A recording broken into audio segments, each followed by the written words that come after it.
नमस्कार, एक 24 देख रहे हैं आप और मैं हूं आपके साथ तान्या सिंह।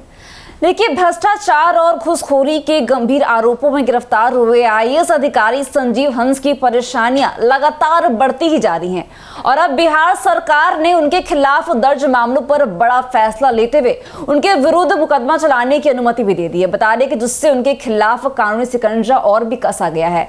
बता दें कि भारतीय कानून के तहत किसी भी सरकारी अधिकारी या फिर लोक सेवक के खिलाफ कोर्ट के मुकदमा तभी चल सकता है जब सरकार द्वारा विधिवत अनुमति दी जाए और यही वजह थी कि ईडी द्वारा संजीव हंस के खिलाफ चार्जशीट दाखिल किए जाने के बावजूद अदालत मामले में संज्ञान नहीं ले पा रही थी। लेकिन अब जब राज्य सरकार की ओर से मुकदमा चलाने की स्वीकृति मिल चुकी है तो कोर्ट में अब विधिवत प्रक्रिया आगे बढ़ेगी और अभियोजन की कार्रवाई भी शुरू होगी।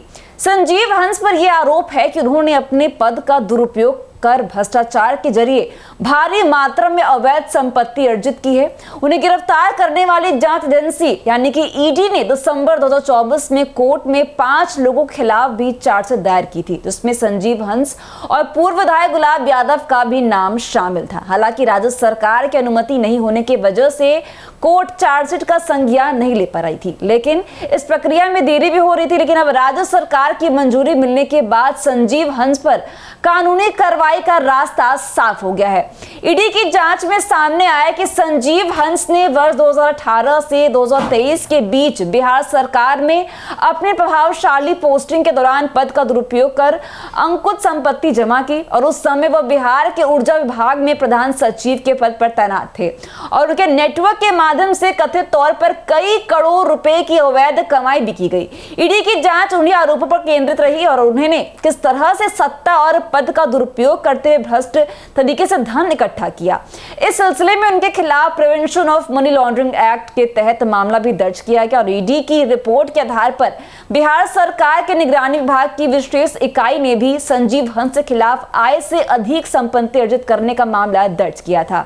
इन मामलों में यह आरोप है कि संजीव हंस ने सरकारी पदों पर रहते हुए भ्रष्टाचार के जरिए अपनी आय से कई गुना अधिक संपत्ति अर्जित की।